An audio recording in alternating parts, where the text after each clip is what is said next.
Yoga është ushtrimi i preferuar i miliona njerëzve,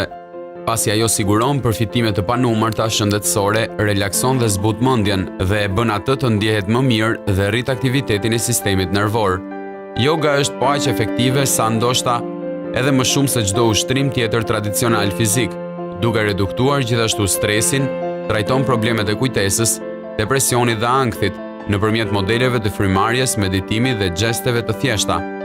Shkencëtarët thonë se është një formë ushtrimesh që mund ta ndihmojë disponimin e ulët, ankthin dhe reduktimin e stresit, duke e mposhtur depresionin në disa raste. Në konventën vjetore të 125 të Shoqatës Psikologjike të Amerikës, 6 prezantime shikuan në studimet që gjetën se yoga mund të ketë efekte shëruese në njerëzit me depresion. Një nga studimet e kryera në San Francisco gjeti që veteranët meshkuj që bënin ushtrime të jogas 2 herë në javë, për 8 javë, kishin më pak simptoma të tilla. Një tjetër studim gjeti që gratë të moshave 25 deri në 45 vjeç që merrnin pjesë në sesionet e jogas, as në një periudhë prej 8 javësh, po ashtu kishin një rënje të dukshme të simptomave të depresionit, krahasuar me ata që prisnin në listë për të ushtruar.